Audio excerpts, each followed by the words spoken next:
Hello and welcome to episode 3. Today we'll be focusing on another amazing Agatha Christie novel, The Pale Horse.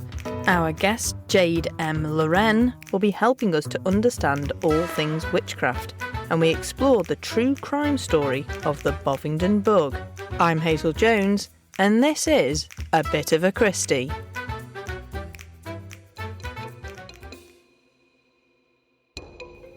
The Pale Horse is one of Agatha Christie's later novels, with it first being published in 1961. The book contains themes of the supernatural and the changing culture and fashions as we approach the era known as the swinging 60s. So as usual, let's take a look at the year of publication and find out what 1961 was really like.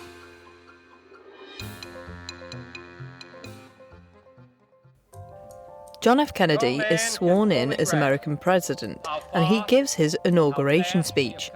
This is also the year that work would begin building his convertible car, which would drive through the streets of Dallas, and 2 years later there would be fatal consequences.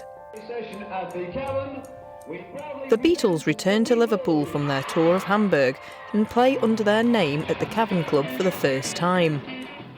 Adolf Eichmann is brought to trial in Jerusalem for war crimes and is found guilty and sentenced to death. Barbie gets a boyfriend as the Ken doll is introduced in America. Liftoff will start in T-minus 10 seconds. Yuri Gagarin becomes the first human in space, orbiting around the Earth before parachuting back. Tottenham Hotspur win the First Division and the FA Cup to claim a famous double. A civil rights movement Freedom Riders bus is firebombed in Alabama, and the Ku Klux Klan beat the protesters. Baseball legend Ty Cobb dies in Atlanta, aged 74.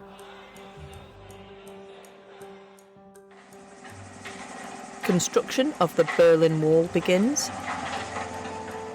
West Side Story and Breakfast at Tiffany's, starring Audrey Hepburn, was released in this year.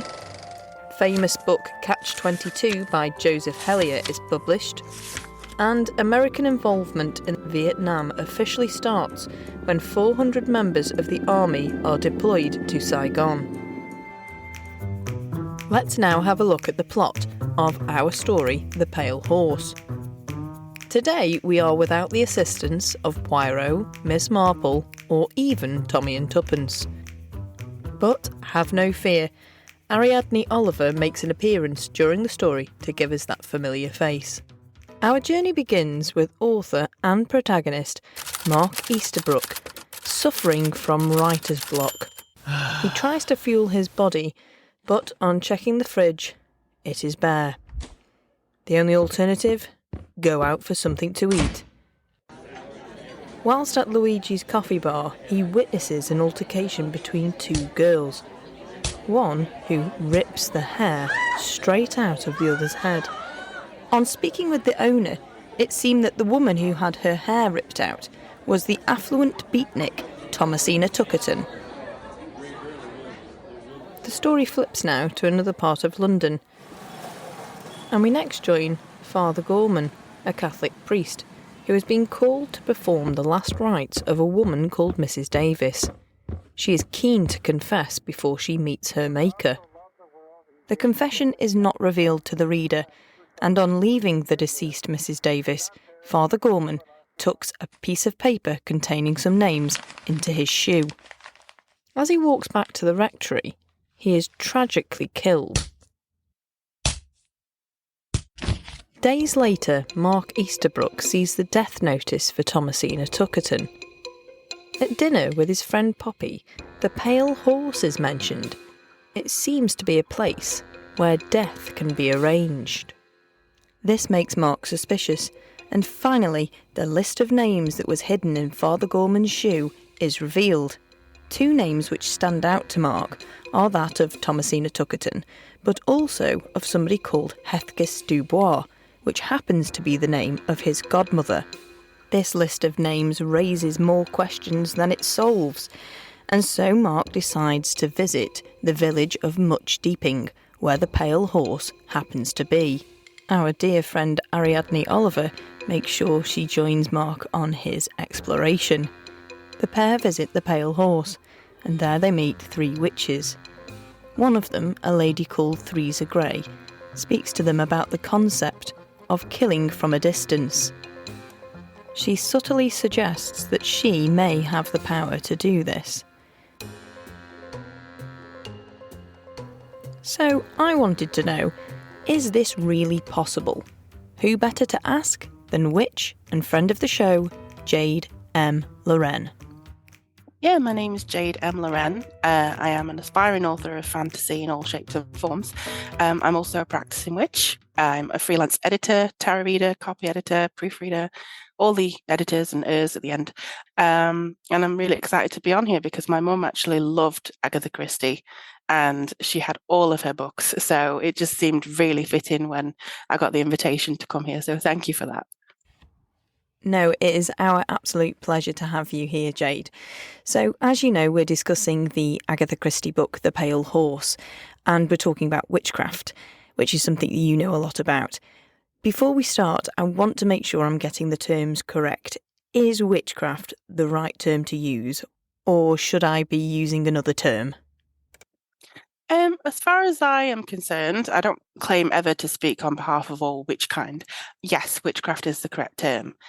The meaning can vary wildly depending on media and particular religions. But yeah, again, not to speak for all witches, but I don't think anyone would be offended who does witchcraft for it to be called that. It is the practice of witchcraft. It is literally a craft. So yeah, something that we do, and it's not necessarily a bad word. It's just a fact, really. I have actually heard the term the craft before, but what does it actually mean? It's the physical embodiment of witchcraft, and I am the most basic witch ever. I am very low maintenance. You frequently, for instance, if you go on something called Witch Talk on TikTok, you see this elaborate setup, this beautiful aesthetic. Every jar is perfectly named, and that's fine if that's what they want to do. But to me, it's just living mindfully, knowing that we are connected to something greater. And it's more than just an aesthetic. The deeper you go into something, the more it becomes personalized to you. And again, I suppose that we can talk about it in greater detail later, but it is very unique to individuals. It's not always seen as a religious aspect to people who choose to go down the witchcraft path. And to me, yeah, media has kind of tainted some things of what it is and the expectations. But for me, like I say, being very basic, it's just sitting with a cup of coffee and maybe stirring intention into that coffee in the morning. Like if you go clockwise, for instance, a good tip. If you go clockwise, you're stirring a good intention into there. It's positivity. If you stir it the other way, so counterclockwise, you can get rid of any negativity that you may be feeling. So every little action that you do can, if it's done with intention, can be made into witchcraft. And to be honest, many people do it every birthday when they make a wish on the candle and they blow it out. That is the most simplest form and possibly sneakiest form of witchcraft because everybody's done something like that before. So yeah, that's kind of, it's just basically what it is for me. Some people consider witchcraft a religion, don't they? How do you see it? It's not a religion itself. It's definitely a craft. It's a physical act of doing witchy stuff. And similar with Wicca. So you may have Gardenian witches and stuff like that, but those are religions closely linked to witchcraft. But not all witches are Wiccan and not all Wiccans are witches. They can choose to have the belief, but not do any spells at all. So they follow the rule of 3, which is don't harm anybody or you'll get it back threefold. Similar to paganism as well. Not all pagans consider themselves witches at all or do any witchcraft. They don't participate. But the practical side of what I believe in is witchcraft. And I don't see myself as part of a religion. The way I've approached it is very much probably the older ways of doing it before it became sort of a religion. It's more folky. It's the things that you do every single day. So that's really interesting with the stirring the tea.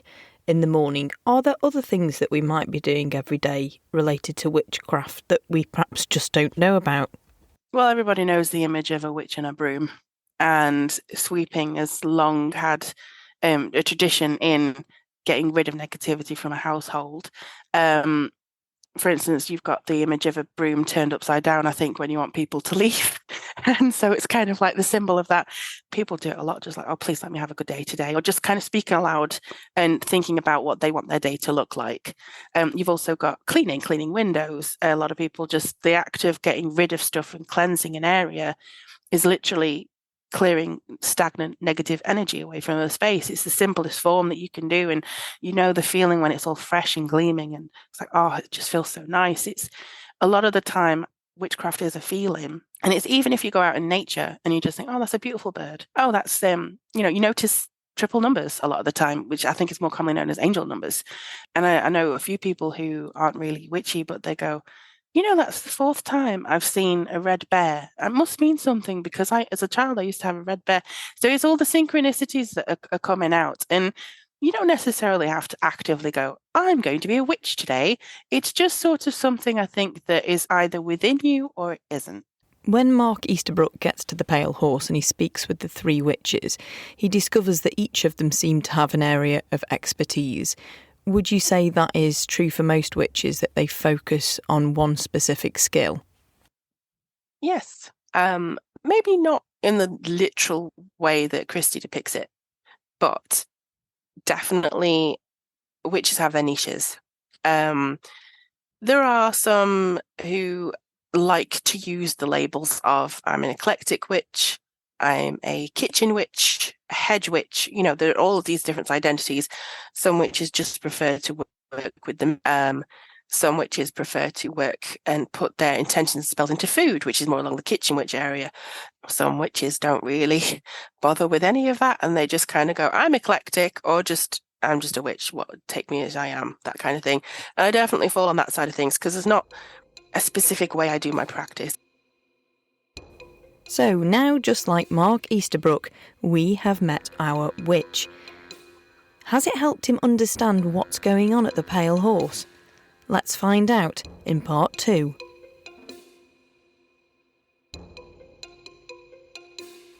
During the investigation, it is revealed that there was a witness who claims to have seen a man following Father Gorman on the night that he was murdered. The witness is local chemist Zachariah Osborne. It is later revealed that the man that Zachariah Osborne said he saw following Father Gorman is a very wealthy man called Mr. Venables, who seems to have a lot of money and no reasonable reason to have it. He is also a wheelchair user. But Mr. Osborne believes he doesn't really need to use it and is faking his illness. Mark starts to build up a picture of the Pale Horse being a place where you can pay to have somebody killed. But who is behind all of it? Is it the three witches? Is it Mr. Venables? Is it none of these people at all? Mark must race against the clock to find out who is behind all of these horrific deaths before it is too late. One of the witches, Miss Theresa Gray, is described in the story as being tall, slightly masculine, and wearing a tweed coat and a skirt. This has kind of gone against the traditional image that's projected by the Halloween companies as witches in black with a pointed hat and a broom. What can you tell us about that traditional outfit? Black, if you use it in candle magic, for instance, colour is very much a thing in candle magic. So you have black candles, which are for protection, to repel negativity, to absorb anything that may have been sent your way. So similarly with the all black, that is something that I think was just kind of depicted accidentally. I saw somebody may correct me if I'm wrong there, but from my understanding, it was just an that people, witches were shown in black, but actually it is one of the most spiritual colours because it creates a boundary, and creating a boundary is very much a spiritual practice in mine and many other witches' eyes, just to make sure that everything is safe and you're not kind of being imposed upon in a sort of way. And similarly, the depiction of the Black Witch's hat it was just like a triangle to kind of receive and connect to the divine. It's sort of like a pyramid sort of thing. So we want to receive information, but obviously that kind of got twisted a little bit over time. So yeah, there's various different things. But yeah, black is definitely for protection and making sure that you repel any negativity. So I think when a lot of people think about witches, they probably imagine the broom, the hat, wearing black, which we've spoken about. I would think that the next thing that they would mention would be the cat or the familiar. And in the book, they're talking about the witches and how they sort of did things to avoid making them cross. And one of the things is it says, children are told not to tease your cat. So is this a thing? Do witches really have familiars, or is that something that's kind of been hyped up and drummed up and really isn't actually true? No, I don't know where that originated from, but my lord, if I have not seen any witch without some kind of animal next to them. It's just one of those things that it feels like, because we try and respect nature and we work with it so much, and we're quite well, I'm not speaking for all witches, but I think we're quite in tune with their energies and empathetic. We do connect with nature and animals quite a bit, and that nature responds to that. I know in my experience, I've always had a cat next to me.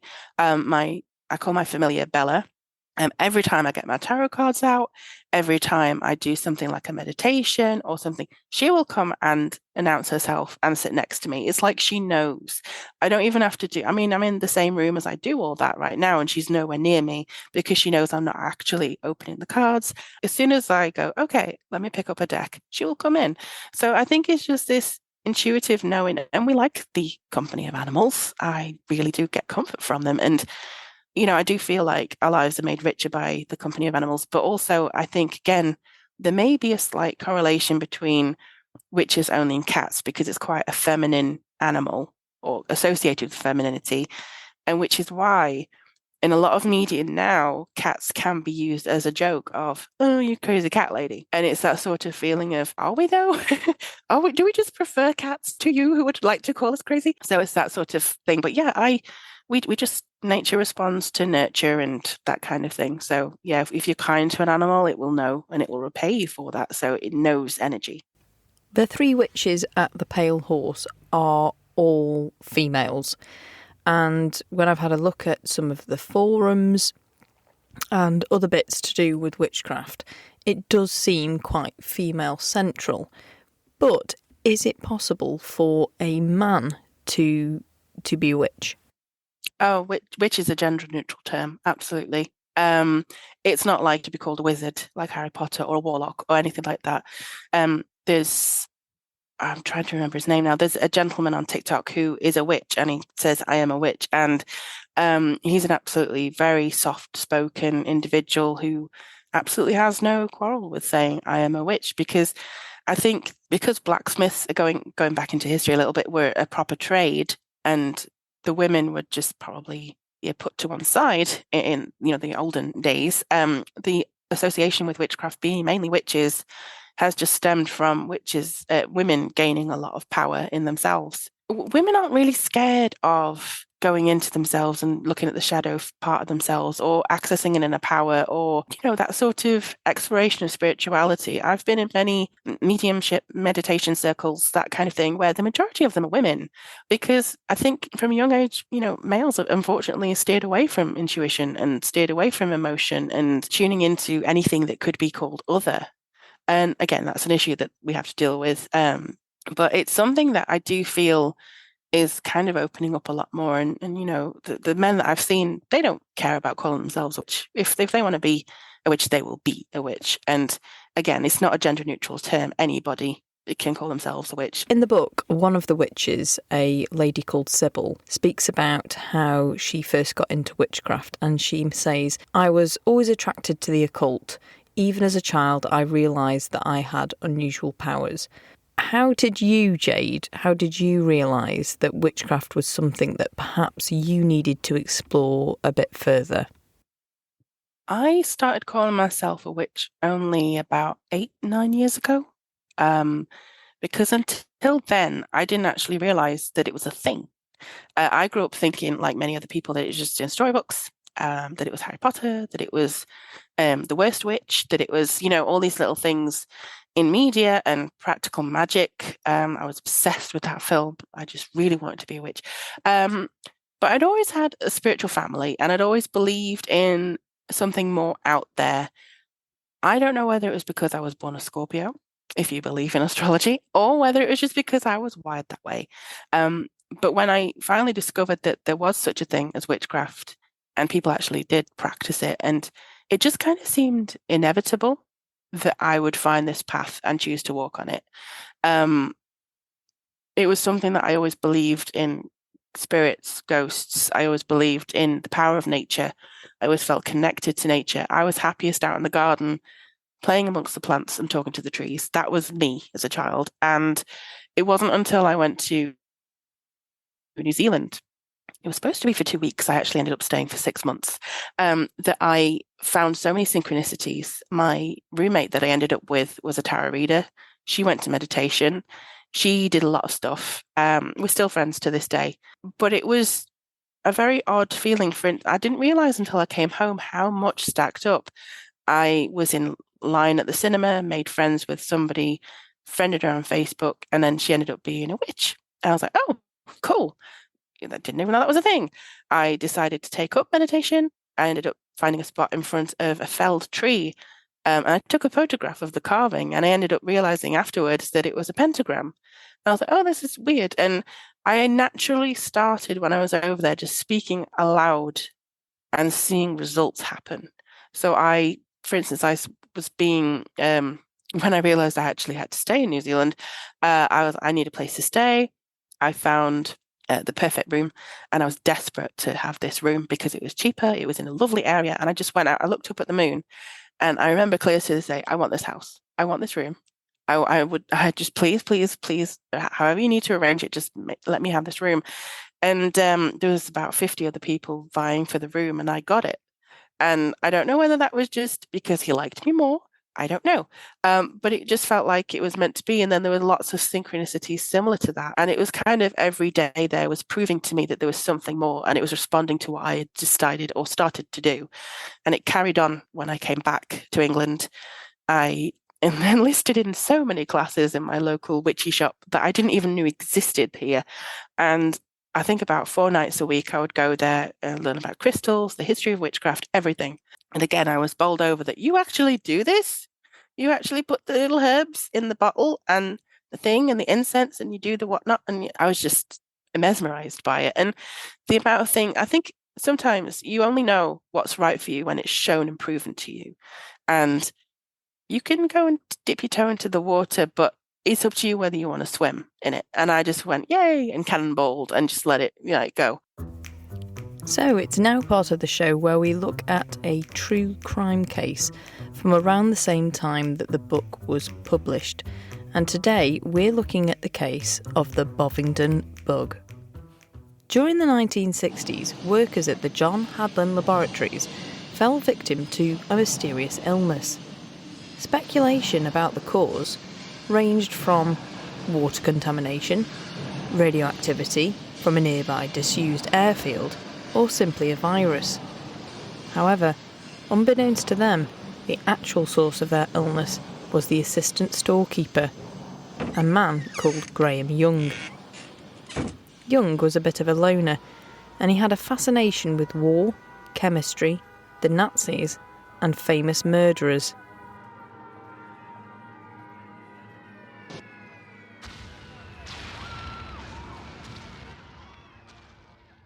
It was clear he had a dark and dangerous obsession with poison.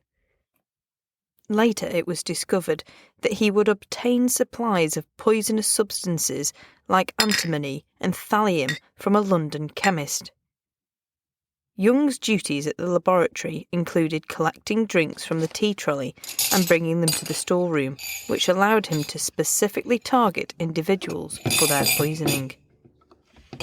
He would slip the poison into the tea or coffee of his co-workers, particularly focusing on the immediate colleagues in the storeroom.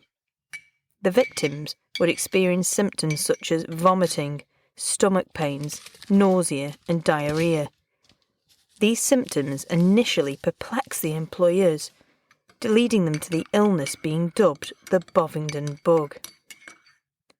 Graham Young's behaviour at work was described as unpredictable. He often kept to himself and could be surly, but on other days he appeared a lot more cheerful. During breaks he would sit alone, engrossed in books related to his favourite subjects. Despite his reserved nature, he would occasionally engage in conversation with his preferred topics, such as the Nazi Party and famous murderers. As the poisonings continued, suspicions eventually fell on Graham Young, and his dark secret was uncovered. But it was not before several individuals had fallen victim to his deadly actions. From our true crime story, you may have made a connection with our story of the Pale Horse. Yes, that's right, thallium poisoning was to blame. But who was the murderer? Was it the witches at the Pale Horse? We here at A Bit of a Christie never want to give away the name of the murderer, because we want to inspire you to read the book for yourself, if you haven't already. So we hope that you enjoy reading the last little bit of the Pale Horse, and perhaps you will guess who really is behind all of these sinister deaths.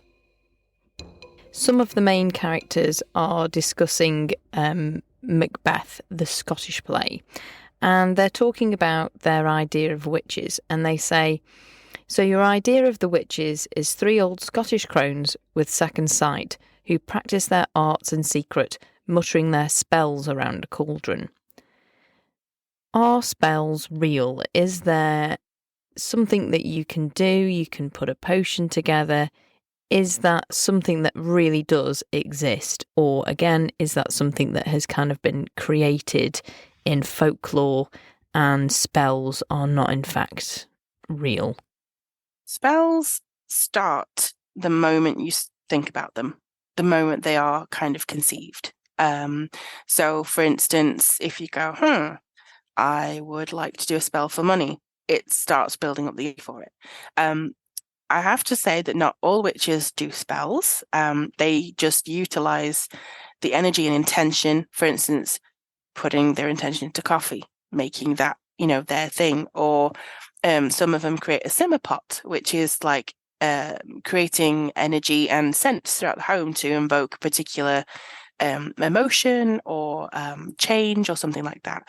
But spells there is a hot debate about spells as to whether you need ingredients or whether it's just intention only. And I am firmly in the camp of it is both. What I also want to say is that witchcraft is not separate to science.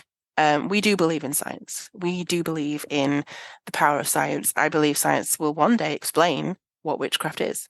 I do think that we'll be able to do that. It's already kind of doing that. But what spells are is energy and change. And every single ingredient that you have, whether it be basil, cinnamon, rice, it represents something. And it also has a vibration of something. We're all vibrations. And what witches do, kind of invoke and input their intention into these ingredients. So, for instance, for a money spell, you might say, with the cinnamon, you will bring and attract money and luck into my life. With this basil, it will also be fruitful. It will have a lot of potential and growth to come through. With the rice, it represents always having food in the house and always being able to eat. With the salt, it's for protection. So I'm going to put salt in this spell as well because I want my money to be protected and myself to be protected. Yeah, it can be as simple or as dramatic as you want it to be. It's not always in the movies, for instance, with 1,000 candles lit and turning your house into a fire hazard. I think in the book there may be quite a few characters who have preconceptions of witches, and Mark Easterbrook certainly has something in his mind where he is a little bit dismissive of witches at first and thinks that perhaps it's a little bit of nonsense, and then as the plot progresses he realises, oh, maybe there is something in this. Is there other misconceptions that we as the general public are kind of getting wrong? Are the things that sort of irk you, like, no, that you've got that wrong, that's totally not how it is? Is there anything that you could kind of put right for us now? We're not evil. We're not green. And we don't all have big noses with warts on. But also, I think the thing that annoys me is that I kind of roll my eyes now. I don't really go, oh my gosh, that's so... No, I'm writing a complaint. It's more like, oh, really, again? Pentacles and pentagrams will not summon the devil. They're not a symbol of the devil or Satan. In fact, in witchcraft, we don't really identify heaven and hell. That is not something that typically... I mean, there are Christian witches, actually, that do have that element in their practice, but as a rule, we don't follow that. So if Celtic people who were doing witchcraft didn't really summon the devil because it only came in with Christianity, that kind of feeling of it, the pentacle can't possibly be for that in the first place. It's actually a symbol of protection. It's the 5 points are earth, air, water, fire, and spirit. And it's to unify those elements. And so many times I see it going, oh, we've released a demon with the pentagram. And I'm like, oh, wow, how unique. In the story of the Pale Horse, they talk about the intent to will somebody to die. So it's not a case that they're kind of making it happen. They're just putting that idea there that, you're going to will somebody to die. Obviously, we've talked about intent in this interview, so I know that is something that happens in the witchcraft community. There is intent and things, but obviously you try and use those things from what you've said, Jade, for positive reasons, willing something good to happen. Is there ever a case where a witch does something that is terrible and it is something that perhaps could harm somebody, and it, the rest of the witch community say, hey, come on, that's not cricket, let's kick this witch out of our community? Is there such a thing as a shunning or an expelling of witches, or is that not possible? There are two examples that come to mind, but not in very different ways.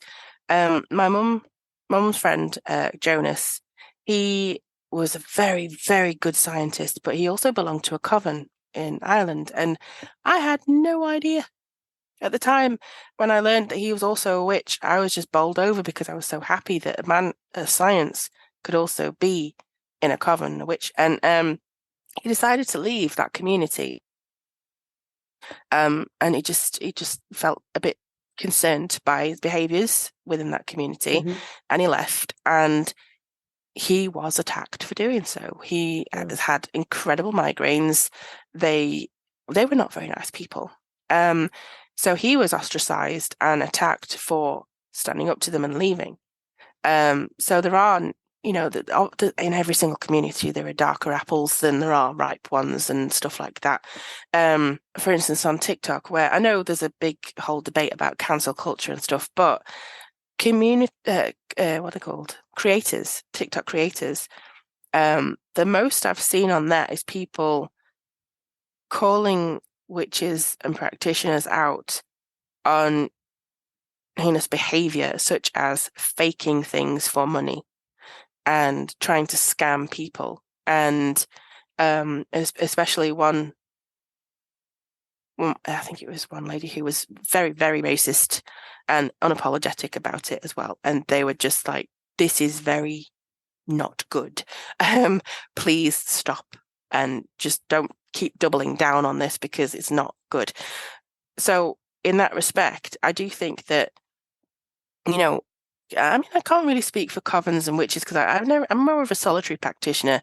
I've never really been in a coven, but what I understand is that if somebody is getting a little bit more to the point of a dodgy behavior, for instance, if they're kind of getting hepped up on power, or they want to have negative things happen, or they're trying to use what they have in a very manipulative, nasty way, causing harm to others, whether you follow the threefold law or not, it will find you in the end. In 2022, the First Minister for Scotland, who was then Nicola Sturgeon, issued an apology for the witch trials that happened many, many years ago. How do you and the witch community feel about that apology? Is it enough? I believe it's a nice gesture, particularly because Scotland even now has such a rich history of folk practitioners and magic and things like it. It's steeped in witchy history. The amount of legends, myths and tales that are woven into the tapestry of Scotland, it's just incredible. And I do think it was quite nice to have that sort of recognition. Anybody who comes across and apologises for historical events is, I think, taking a step forwards to righting some wrongs. I think it's almost part of Scotland's DNA, the magical side of things, from what I understand from speaking to Scottish witches. And I actually wish more people would apologise and recognise the prejudice that has happened instead of ignore it. I mean, you could apply that to many different things today. Well, Jade, thank you so much for that. It has been an absolute pleasure to speak to you today here on A Bit of a Christie. I'm sure some of our listeners will want to follow up from this and maybe follow you on social media or contact you in some way about your tarot readings or your editing abilities, etc. If they wanted to, how should they find you? Well, foolishly, I have different ones. So if you're interested in following me on Twitter, it's about anything that I write or my sometimes quite open publishy opinions. The handle to find me there is at Jade M Loren. So that's Jade, then an M, and then Loren. If you'd like to follow me on Instagram, I have 2 accounts there, naughty me. I have Jade Wren Writes, which again is my bookish area. And I also have Wellington_witch, which is my tarot area. And if you just want to follow me for some giggles and tarot and spirituality stuff, you can find me at Wellington Witch on TikTok. And if you'd like to just see if sometimes I do post on YouTube, it's Wellington Witch on there as well. Well, that brings us to the end of another A Bit of a Christie podcast episode. I certainly have enjoyed myself, especially speaking with Jade and learning a lot about witchcraft, but also the interesting true crime case which we covered. We will be posting links to all of Jade's social media in the podcast description, so make sure you go and check those out. Next week, we'll be looking at the Agatha Christie book, Body in the Library, and we will be joined by an ex-Cheshire police detective who will be talking us through the crime scene, but from the point of view of modern-day policing. If you'd like to keep in touch with us and track which episodes are coming next, our social media is at A Bit of a Christie, and you can find us on Facebook, Instagram, Twitter, and YouTube. We also are on all major podcast platforms. I'm Hazel Jones, and this is A Bit of a Christie.